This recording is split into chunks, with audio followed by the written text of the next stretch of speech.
Kemudian kita akan masuk menjelaskan teman-teman sekalian tanda-tanda kiamat besar. Ada 11 yang disepakati tanda-tanda kiamat besar, sebagaimana disebutkan di dalam hadis riwayat Imam Muslim.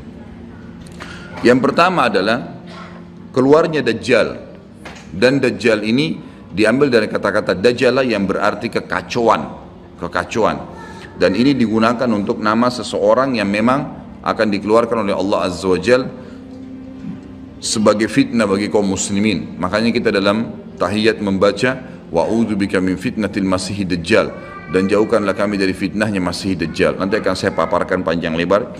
Yang kedua adalah sementara Dajjal membuat kerusakan di muka bumi, maka akan keluar Mahdi, yang kata Nabi SAW akan keluar seseorang yang sama namaku, Muhammad bin Abdullah, akan sama paras wajah dan poster tubuhku, sama persis dengan Nabi SAW, alisnya, matanya, kulitnya, dan dari keturunanku, dari kota Madinah. Jadi kan sebagian ulama hadis mengatakan ini kemungkinan dari turunan Hasan radhiyallahu anhu, karena memang sekarang yang banyak di Madinah itu turunan Hasan radhiyallahu anhu. Maka dia akan keluar dan Allah mengubahnya dalam sehari semalam. Kemudian dia keluar dari Madinah ke Mekah, lalu dibayat dengan 300 orang, lalu kemudian mereka membentuk pasukan untuk mengejar Dajjal.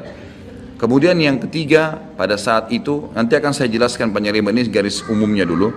Yang ketiga akan turun Nabi Isa alaihissalam. Pada saat pasukan Mahdi sudah sampai di masjid, ya, Menara Putih, dikatakan, dan subhanallah, masjid itu kata ulama hadis ada sekarang di Damaskus, di ibu kota Syria. Ada masjid yang disebutkan Menara Putih, dan Nabi SAW sebutkan dengan nama Menara Putih. Nanti mereka akan singgah sholat asar situ, lalu Isa alaihissalam turun. Kemudian setelah itu, setelah Isa alaihissalam ya, datang, turun, kemudian memerangi Dajjal, datang tanda-tanda hari kiamat. Yang keempat adalah Ya'juj wa Ma'juj, dua suku yang dari anak Adam diciptakan oleh Allah Subhanahu wa Ta'ala, tapi mereka berbeda dengan kita.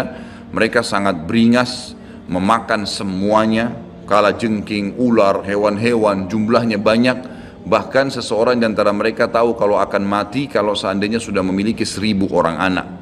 Dan mereka akan membuat kerusakan, membunuh semua yang ditemui. Kafir, beriman, tidak ada urusan. Selain mereka akan dibunuh. Ini ada ciri-cirinya. Ya, ada ciri-ciri yang akan saya sebutkan nanti. Ringkas cerita, mereka akan buat kerusakan, dan Allahu a'lam berapa lama di situ. Isa alaihissalam dan kaum mukminin akan sembunyi di gunung-gunung, dan mereka akan mati bukan dengan peperangan dengan kaum mukminin, tapi dengan doa Isa alaihissalam yang berdoa, lalu Allah matikan mereka dengan satu kali mati. Maka semua miliaran orang yang ini mati tiba-tiba. Kemudian Isa alaihissalam pun berdoa kepada Allah agar dihilangkan jenazah mereka, karena seluruh bumi ini dipenuhi dengan jenazah mereka. Sampai disebutkan dalam hadis, mereka akan turun di sebuah sungai Tibriyah di wilayah Syam. Mereka minum sungai tersebut, orang terakhir mereka datang sudah nggak temukan lagi ada airnya, saking banyaknya jumlahnya. Dan saya pernah tanyakan ke dosen saya sendiri waktu tingkat 3 kuliah bicara masalah Ya'juj Ma'juj ini, saya bilang, Syekh, apakah ada orang dari kita yang ikut dengan pasukan mereka? Maka syekhnya mengatakan sama sekali tidak ada, karena kita beranjak daripada hadis Nabi SAW, seseorang yang antara mereka tahu dia akan mati kalau sudah punya 1000 orang anak, dan mereka akan membunuh semua selain mereka. Jadi ada ciri khasnya sendiri. Kemudian setelah mereka mati pun Isa alaihissalam berdoa, lalu Allah SWT datangkan burung-burung yang besar dari arah barat yang mencengkram mereka satu-satu, lalu dibuang ke lautan ke arah timur. Kemudian Allah turunkan hujan yang membersihkan kotoran-kotoran mereka. Jadi sudah ada tanda-tanda kiamat pertama Dajjal, nanti akan saya ceritakan ceritanya. Kemudian ada Mahdi keluar dari Madinah, kemudian turunnya Isa alaihissalam, kemudian Ya'juj Ma'juj. Setelah berjalannya waktu, maka akan terjadi orang-orang kufur kembali kepada risalah langit. Setelah pada saat itu Isa alaihissalam sudah meninggal dunia, sudah mulai sebenarnya tentram, orang sudah mengenal Allah, tapi dengan berjalannya waktu manusia mulai lalai, mulai lagi kembali menyembah berhala, mereka lagi berbuat zina, mereka melakukan kekacauan. Maka keluar tanda-tanda kiamat besar yang kelima, yaitu keluarnya dabbah atau hewan melata. Yang hewan melata ini akan keluar dari tanah, berbentuk seperti hewan, tapi dia bisa berbicara, dan dia membawa cap yang dia mencap orang beriman dan orang kafir. Setiap kali mereka buat kesalahan, ya diingatkan oleh dabbah ini, kalau kamu sedang lalai dari jalan Allah, kembalilah. Dan itu tadi yang ayat yang kita bacakan, surah An-Naml ayat 82. Kemudian setelah itu datang tanda-tanda kiamat yang keenam.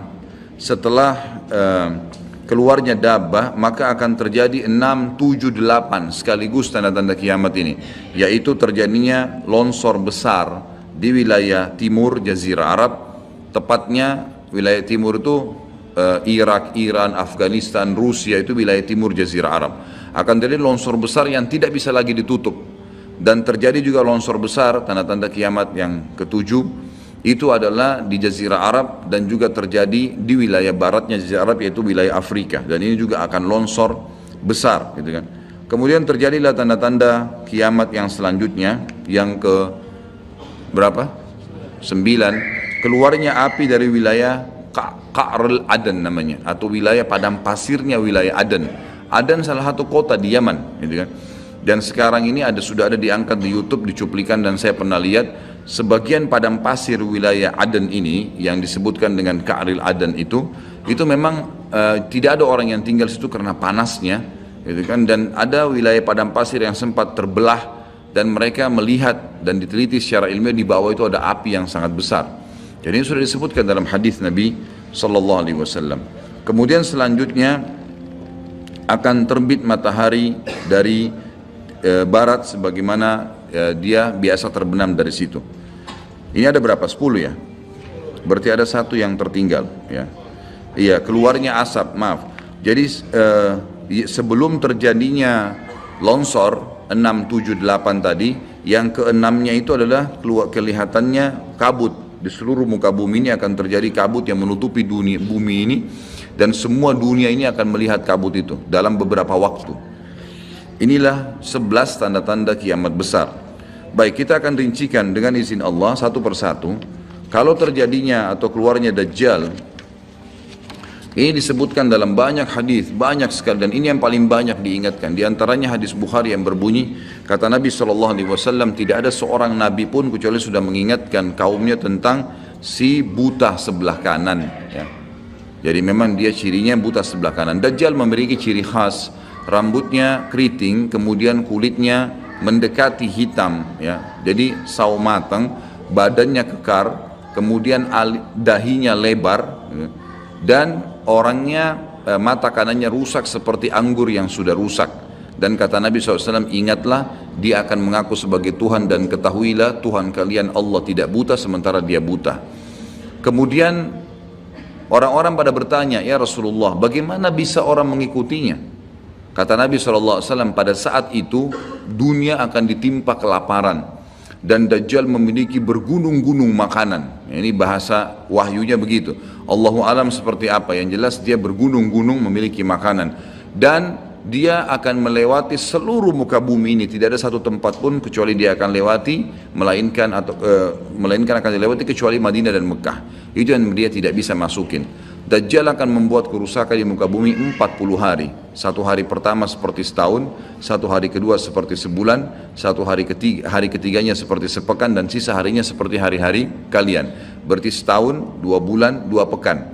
Dan ini kemungkinan kata sebagian ulama, dia akan menggunakan teknologi yang ada sekarang. Karena Nabi SAW mengatakan akan keluar Dajjal dari wilayah Yahudiyah di Khurasan.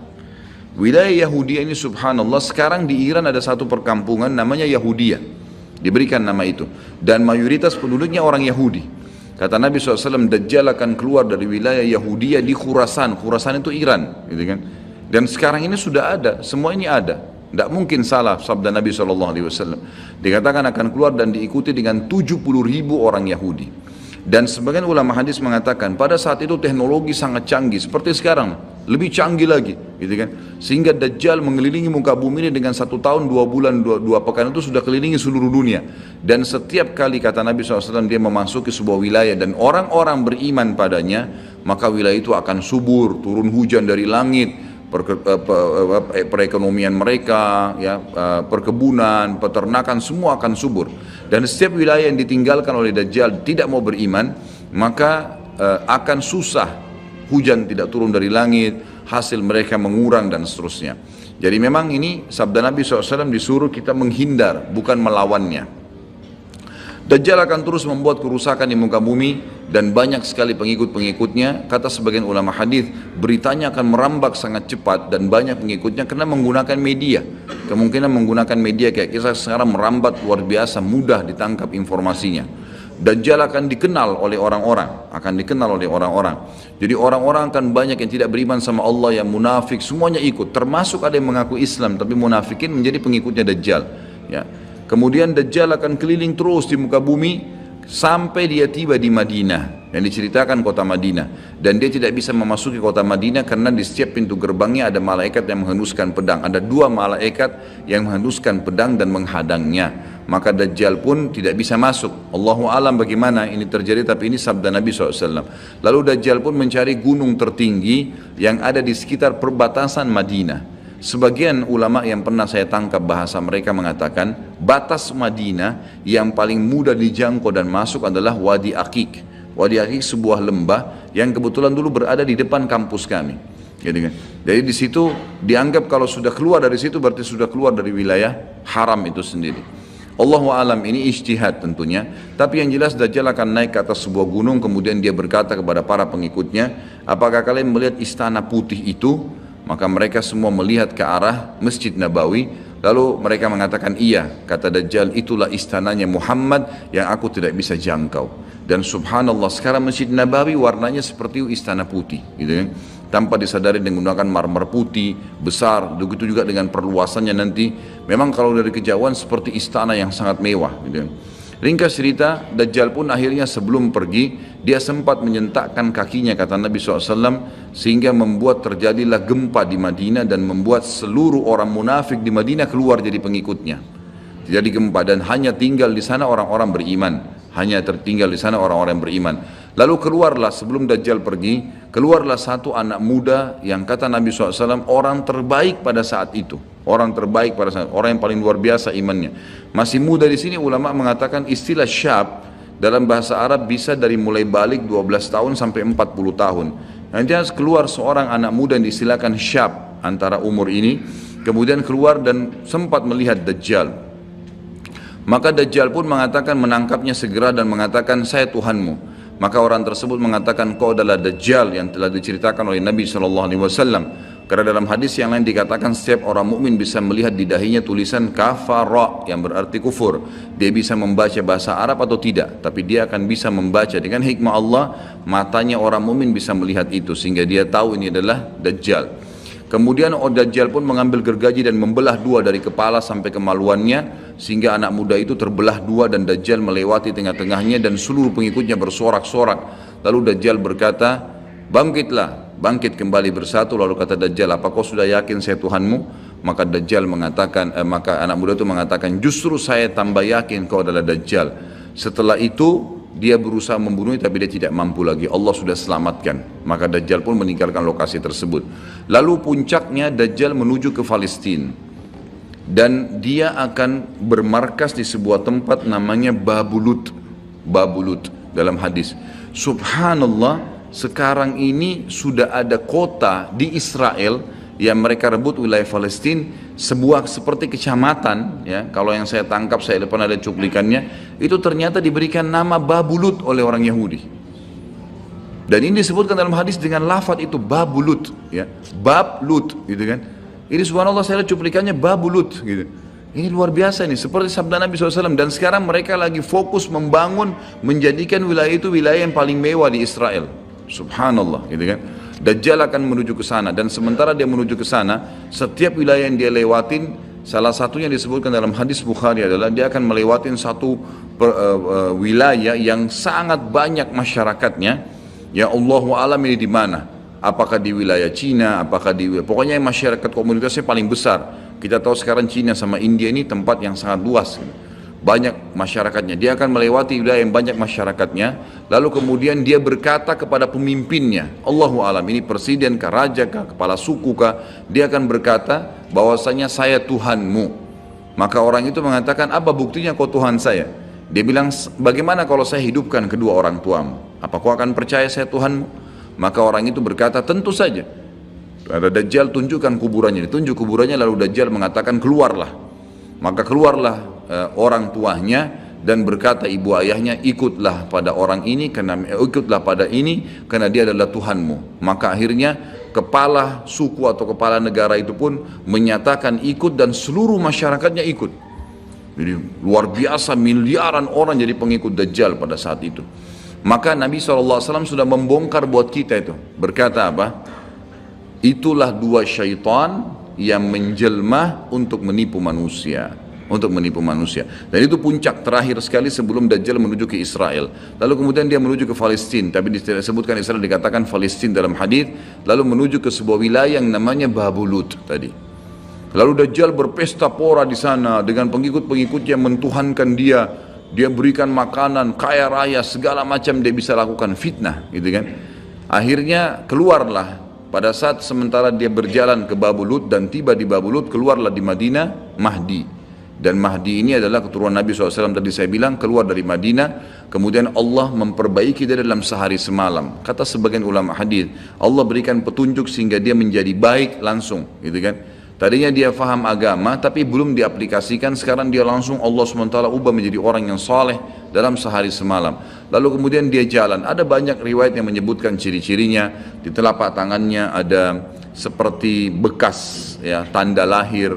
Tapi yang jelas yang paling mendasar mirip dengan Nabi SAW, alisnya seperti busur panah, kulitnya putih, orangnya tinggi, besar, kekar, gitu kan. Dan tadi turunan Nabi SAW namanya Muhammad bin Abdullah.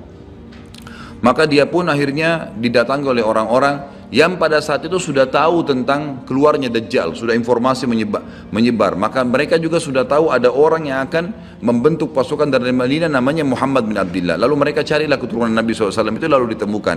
Lalu mereka mengatakan, engkau lah yang telah ditunjuk oleh Nabi SAW.